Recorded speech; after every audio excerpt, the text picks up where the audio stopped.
Faslun fil walimah. Mahar sudah. Nah, jadi tentang masalah ketika persiapan mau nikahnya kan sudah. Nah, persiapan mau nikah sudah, hukum nikahnya sudah, siapa yang boleh dinikahi sudah, siapa yang tak boleh dinikahi sudah. Kalau mau nikah perhatikan walinya siapa, udah juga. Nah, setelah pas mau nikah maharnya bagaimana, udah. Nah, tinggal akad. Nah, kemudian habis itu walimah. Nah. Faslun fil walimah, halaman 156 yang punya kitab Melayu. Betul kan? Sampai situ kan? Ya. Ini pasal pada menyatakan jamuan berkahwin dan lainnya. Walimah itu kalau menurut syariat walimah itu adalah makanan yang dibuat karena terjadi sesuatu yang menggembirakan seseorang. Nah, itulah. Ada perkara yang bikin kita senang, kita undang orang untuk makan-makan, makan-makannya itu namanya walimah. Maka kata Imam Syafi'i, fahuwa salihun likulli sururin, maka dia itu layak dibuat di setiap perkara yang menggembirakan. Namun di sebagian kitab dibuat walimah itu ada beberapa lah. Pertama, kalau ada perempuan selamat melahirkan, bikin walimahnya. Kemudian itu memandang emaknya yang selamat, bikin makan-makan.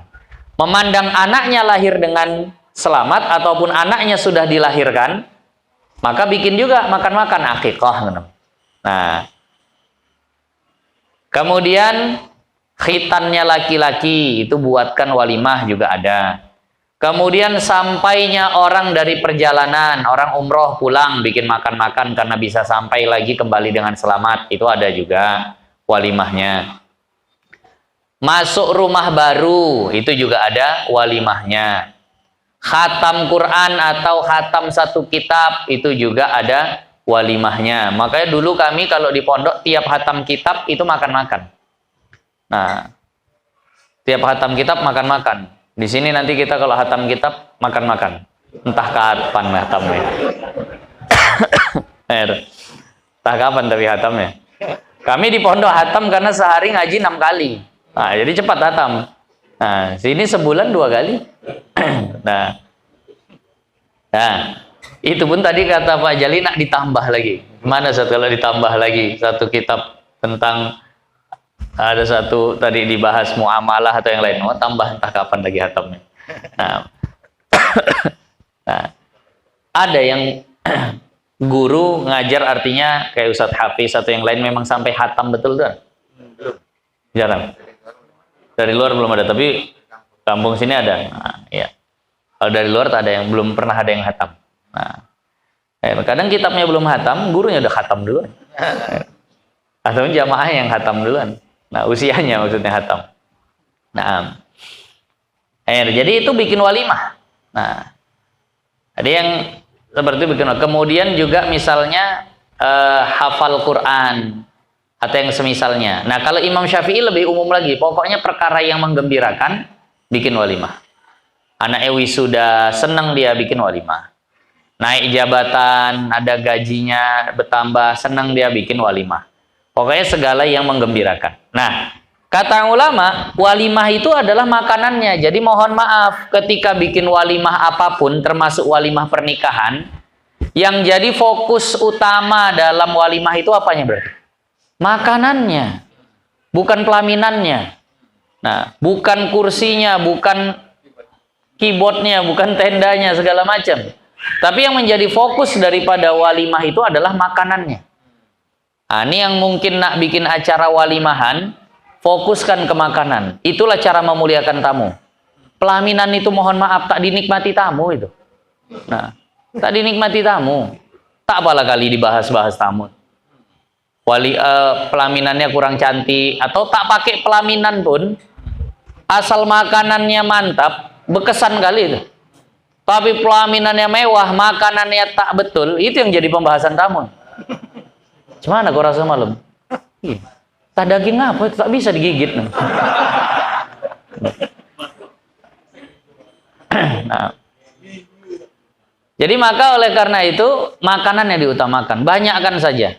Daging segala macam, ayam ada, kambing ada, lembu ada, ikan dari Senangin, nila segala macam semua muncul.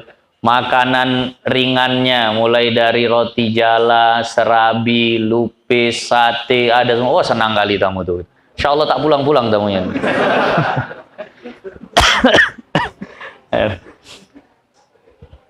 Nah, jadi kalau seandainya kita walimah itu mentingkan yang lain, bukan itu maksudnya. Maksudnya adalah makanannya itu. Nah, jadi itulah arti daripada walimah tadi. Bermula memperbuatkan jamuan bagi karena dukhul, karena pernikahan atau lainnya sunnah. Bikin walimah itu sunnah. Jadi kalau nikah tak pesta, tak makan-makan, berdosa nggak? Tidak berdosa, karena hanya sunnah. Nah, dan sekurang-kurang kamalnya. Nah, jadi maksud, mohon maaf sebelum kita lanjut, maksud daripada walimah ini adalah ungkapan rasa syukur. Allah sudah kasih kegembiraan, maka kita gembirakan juga orang-orang lain. Allah kasih pasangan, Allah kasih anak, Allah kasih rumah baru, berbagi kegembiraan. Itu dulu. Sekarang undangan belum tentu menggembirakan orang. Itu yang memang sangat disayangkan. Bergeser hikmah dan nilai daripada walimah ini. Karena maksud dari walimah itu, aku seneng nih sudah nikah. Biarlah tetangga-tetanggaku nih senang nih. Biar tetangga-tetangga senang. Kasih makan enak, kasih rendang, kasih ini, kasih itu. Tapi sekarang kalau dapat undangan, pusing orang. Ya Allah. Dapat undangan 4. Kalau orang dulu dapat undangan 4, senangnya luar biasa. Oh, alhamdulillah. Senang kita nih. Makan enak sekarang. Ini tetangga. Tak mungkin 20.000. Hitung, ini 50, ini 50, 20, 140. Terendah bisa nyicil kulkasnya tak jadi. Adalah. Akhirnya bingung. Saya pernah dapat kabar di daerah kami, itu ada satu kampung yang luar biasa betul kalau pesta tuh. Tiap hari, tiap minggu pasti ada saja undangan, dan nggak 1, bisa 3, bisa 4. Karena kenal nggak kenal, asal orang kampung situ diundangi saja. Sampai akhirnya dia pindah. Ditanya, kenapa pindah? Tak tahan aku undangannya. Itu sampai masyhur itu. Cerita di tempat kami. Tak tahan aku undangannya di situ. Ya Allah. Nah, maka sebenarnya kalau biasanya sebelum habis nikahan, sebelum walimah, itu kan ada kenduri ya. Iya. Kenduri malam tuh ada. Sebenarnya itulah nilai walimah yang paling pas. Kalau orang kenduri itu ada nyumbang nggak? Ada. Anaknya pulang, senang nggak anaknya? Senang. Kenapa? Bawa nasi berkat. Itulah walimah yang paling menggembirakan orang betul itu. Kalau perlu pas kenduri itu dienakin betul makan orang. Ini sayangnya pas kenduri nasi urap, ikan asin, telur. Kan? Padahal di situ orang paling senangnya. Kenapa? Nggak nyumbang tapi dapat makan kan gitu. Jadi nanti kalau seandainya bikin kenduri, di situ bahagiakannya orangnya. Kenapa? Disitulah anak-anaknya pada nunggu. Ayah udah pulang, Mak? Belum. Nanti kalau ayah pulang, bangun ya, Mak ya. Saking nunggunya makanan tadi itu. Di situ nilai walimah yang paling terasa. Kenapa? Orang senang betul dapat makanan tanpa mikirin sumbangan ini itu. Tapi kalau yang udah undangan siangnya, itu macam kalau tak datang, bisa tak datang pun tak apa-apa. Begitu orang itu. Jadi maka sekali lagi, kalau nanti ada acara nikahan, pas kendurinya tuh, di situ maksimalkan makanannya. Jangan nasi urap saja. Nah, apa sih ini bahasa? Anyang. Anyang atau apa. Biar rendangnya besok nggak keluar malam tuh rendang. Padahal itu orang yang betul-betul senang betul tuh datang. Nah, nah, kalau untuk besoknya itu orang hatinya kurang tulus datang tuh. Banyak yang ngerasa terhambat. Nah, inilah yang memang kita sayangkan adat kita. Udah tak dapat lagi nilai dari walimah itu lagi. Bahkan memang ada sengaja lagi. Berapa undangan? Udah lama 200 saja. Nah, kita balik modal. Nah, 500 yang tak apa-apa. Nah, itu tadi. Jadi makanya itu tadi, kalau seandainya seperti itu, udah ngarepin balik modal segala macam, udah bukan maksud daripada walimah. Nah, maka kenduri itu sebenarnya yang betul-betul membahagiakan orang tanpa ada embel-embel amplop ini itu segala macam. Kalau ada yang berani bikin undangan tidak menerima sumbangan, nah itu baru walimah betul. Nah, diharapkan kepada seluruh tamu undangan untuk tidak menyumbang. Wah, itu baru. Sekarang, mohon maaf, saya kemarin ditunjukkan nama istri saya, beginilah model orang sekarang. Diingatnya ketika dia datang ke pesta itu, dia ngasih berapa. Waktu ngundang, dia tulis. Paham maksudnya? Ini lagi diviralkan di internet. Saya dikasih tahu sama istri saya. Tengoklah nih, sampai begini orang. Misal, Bang Is bikin pesta. Saya datang. Nah, saya nyumbang 50.000. Waktu saya pesta, saya ngasih undangan ke Bang Is, saya buat. Waktu aku datang, aku ngasih 50.000. Dibuat seperti itu sampean. Ya Allah. Parah betul.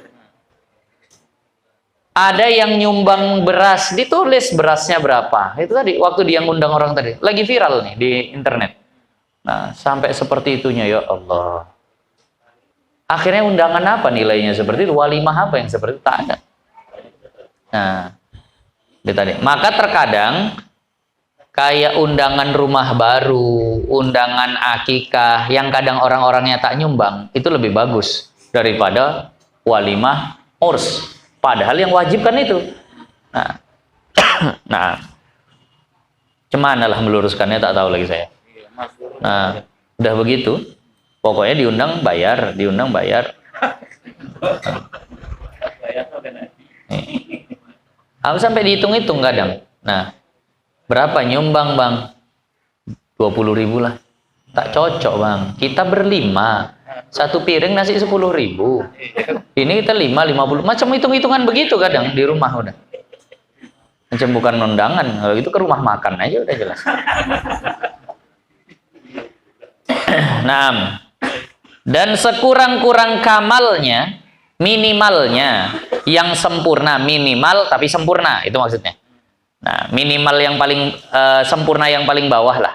Bagi orang kaya, bagi orang yang kaya, 1 kambing.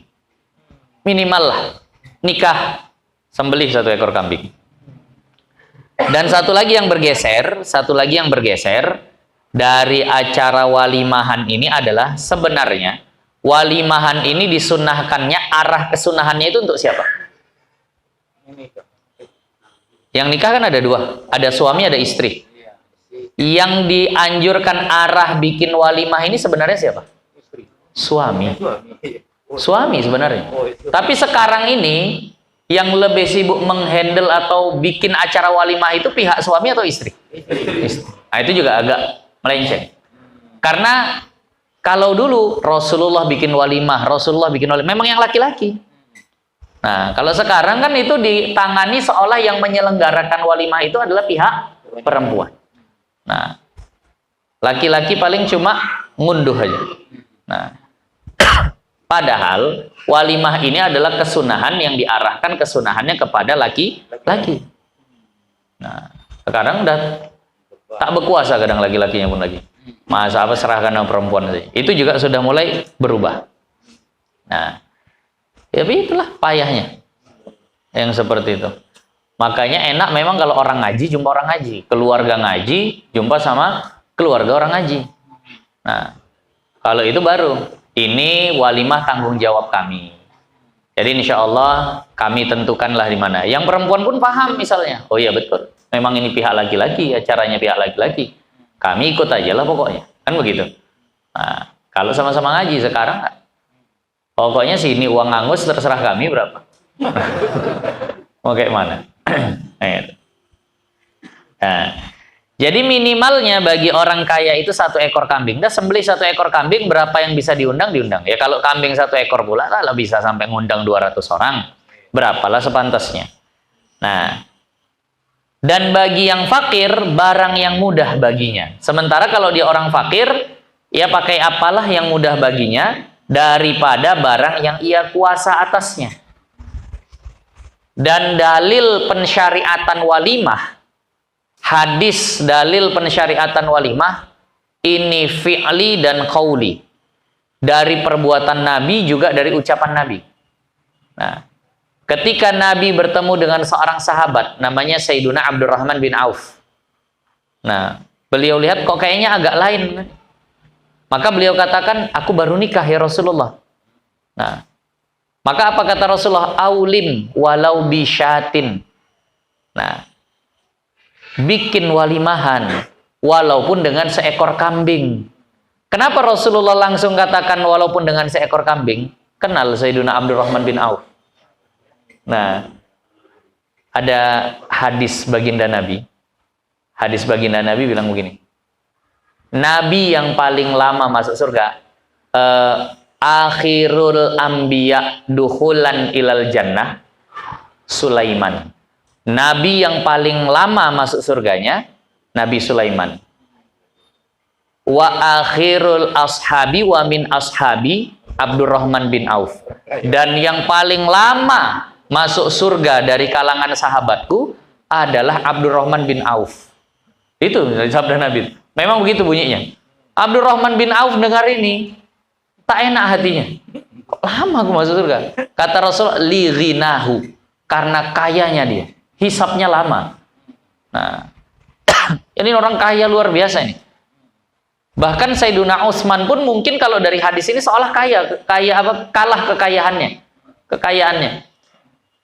Jadi yang paling terakhir sahabat Nabi masuk surga itu adalah Sayyiduna Abdurrahman bin Auf. Nah, tapi ini pun dah paten. Kenapa? Dapat kabar masuk surga walaupun terakhir. Nah, jadi tadi. Dan memang kalau Rasul udah bilang begitu ya benar. Kisah yang udah masyhur bagaimana Sayyiduna Abdurrahman bin Auf itu berusaha untuk miskin kan setelah itu. Wah, nggak maulah jadi orang kaya, pengen jadi orang miskin. Tapi masa uang ini dibuang-buang begitu saja? Ternyata saat itu Madinah sedang gagal panen kurma. Busuk semua kurma yang dipanen. Tak laku dijual ke pasar. Akhirnya kata Sayyiduna Abdurrahman bin Auf, sini, ku beli semuanya dengan harga kurma bagus. Semua datang ke Abdurrahman bin Auf, dia beli semua kurma tadi dengan harga kurma bagus. Habis duitnya, lumbungnya penuh dengan kurma busuk. Dalam satu riwayat dikatakan pada saat itu di Mesir sedang ada wabah penyakit. Tak sembuh-sembuh, diteliti sama tabib situ. Ini obatnya kurma yang busuk di pohon. Tak ada pula di Mesir itu kurma busuk ya di pohon. Akhirnya cari, kata pemerintah Mesirnya, cari kalau ada, beli, harganya 2 kali lipat kurma bagus. Harga. Datang ke Madinah, ditanya, wah kami dah tak punya. Di mana? Di lumbungnya Abdurrahman bin Auf. Dibeli, dibayar 2 kali lipat kurma bagus. Malah bertambah kaya. Kalau Rasul bilang dia kaya, ya kan kaya itu. Mau miskin tak bisa. Makanya ketika jumpa sama Sayyiduna Abdurrahman bin Auf, dia ini orang kaya.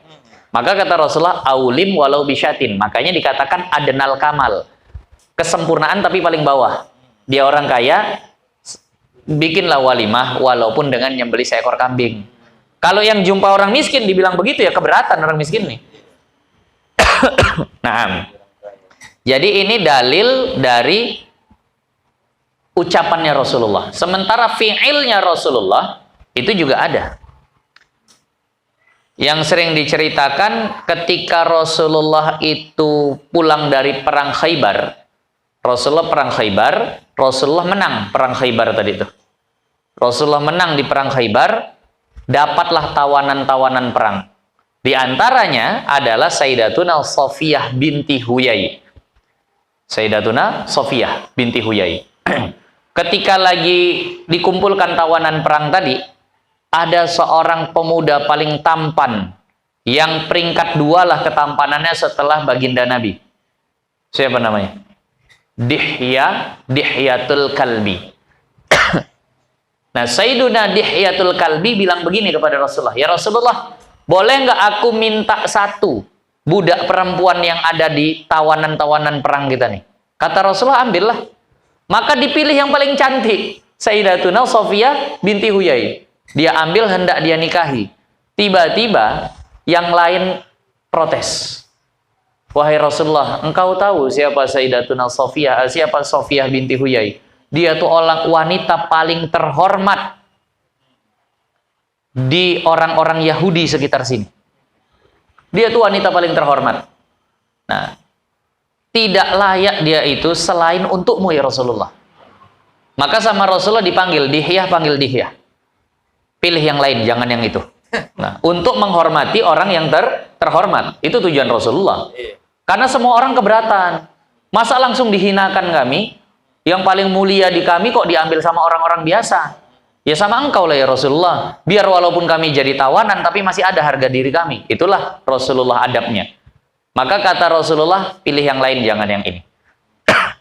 Maka Sayyidatuna Sofiyah masuk Islam, kemudian menjadi budaknya Rasul, dan akhirnya dinikahi oleh Rasulullah.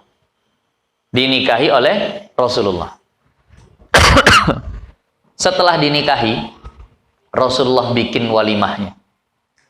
Tapi saat itu Rasulullah bukan orang kaya. Walimahnya dengan apa? Manggil sahabat yang saat itu perang Khaybar, Rasulullah dengan kurma, sawik, sawik itu bubur gandum, sama akid, akid itu susu kering. Susu kering saya tak tahu bentuknya bagaimana. Nah, susu tapi bisa dimakan, susu kering. Susu bubuk lah mungkin gitu, kurang lebih. Allah alam, tak tahu bagaimana bentuknya. Itulah yang dibuat Rasulullah sebagai walimah. Bubur. Nah, ini fiilnya Rasulullah. Artinya walimah itu sesuai kemampuan. Nah, ini Nabi, orang paling terhormat. Tapi tak ada malunya, tidak ada gengsinya ketika walimah, ngundang orang makan pakai bubur. Kita bukan siapa-siapa sanggup bikin walimah ngundang orang makan bubur.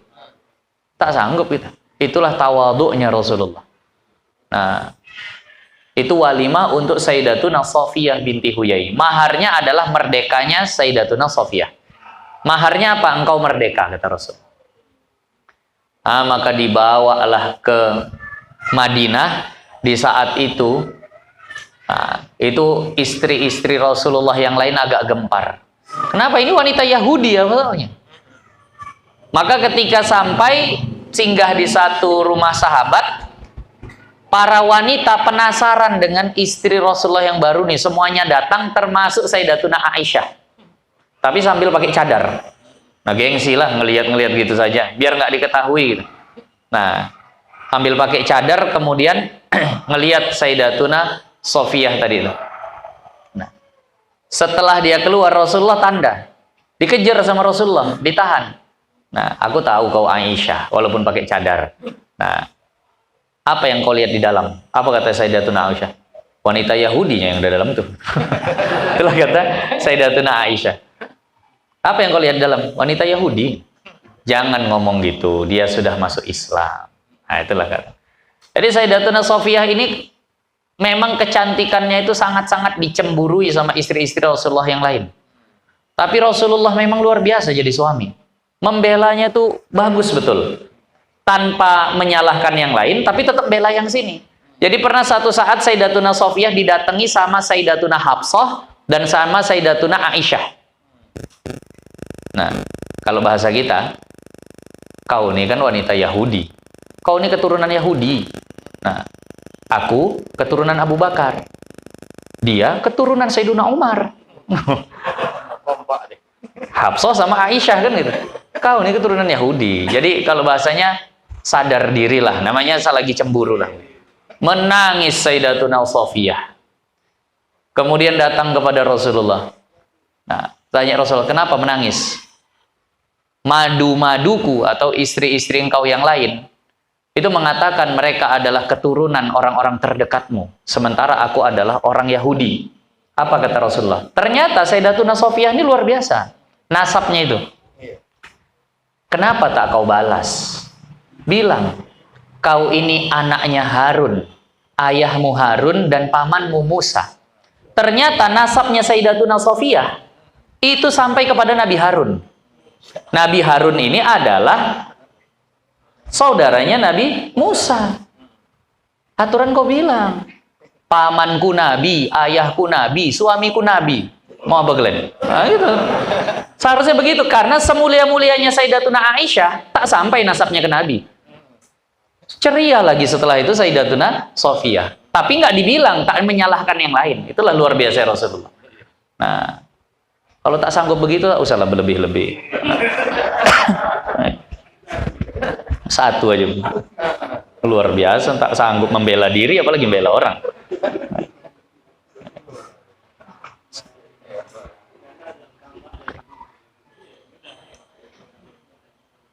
Jadi nasab Sayyidatuna Sofiyah itu begitu. Tapi ya Rasulullah mampunya bikin walimah dengan kurma, dengan gandum, sama dengan susu kering tadi itu. Udahlah, itu saja dibuat.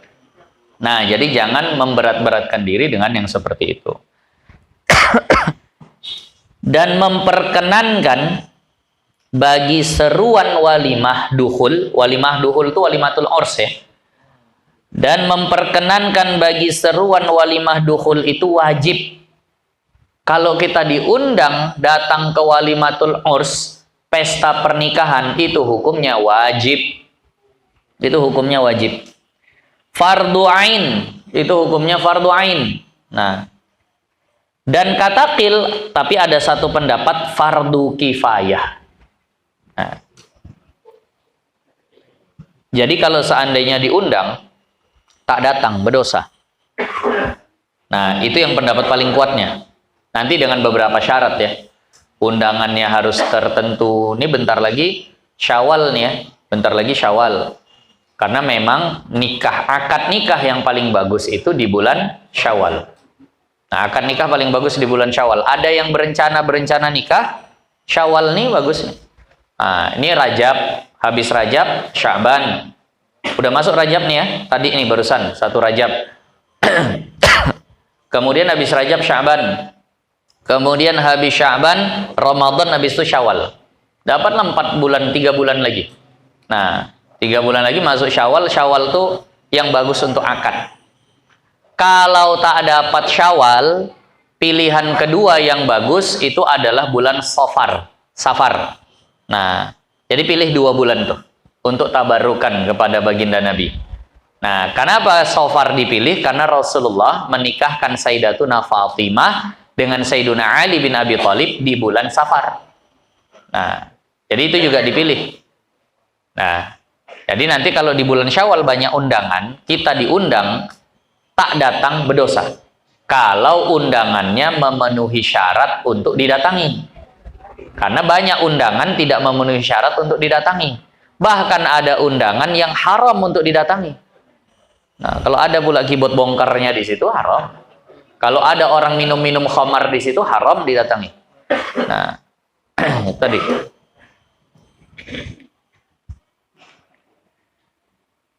Dan tiada wajib makan daripadanya pada kaul yang asahnya. Jadi ukuran kita dikatakan sudah memenuhi undangan itu apa? Datangnya saja. Makannya tak wajib. Makannya tak wajib. Itu menurut pendapat paling asah. Sementara beberapa ulama, diantaranya Imam Nawawi, juga termasuk Imam Ghazali, itu mewajibkan makan. Makan barulah gugur undangan. Walaupun makan kuenya saja. Pokoknya makan di situ. Kalau belum makan, belum gugur kewajiban menghadiri undangannya. Nah. Bahkan sunnah bagi orang yang berbuka memakan daripadanya. Tapi kalau dia bukan orang yang puasa, sunnah dia makan undangan tersebut, makan makanannya. Nah. Dan kata qil, tapi ada satu pendapat wajib makan.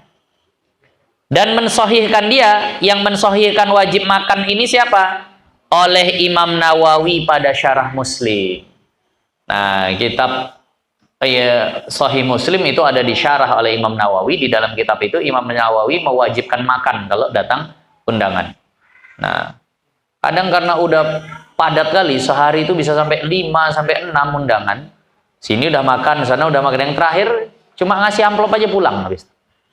Itu hilang betul makna daripada walimah tadi. Datang, duduk, makan. Walaupun bakwannya, walaupun mungkin apalah yang bisa dimakan. Nah, walaupun hanya rendangnya saja tak pakai nasi. Nah, kalau udah gitu pakai inilah, pakai perencanaan yang baik. Di sini makan ininya saja, di sana makan ininya saja. Untuk karena tahu ada 6 undangan, jangan yang pertama udah kenyang-kenyang kali. Nah,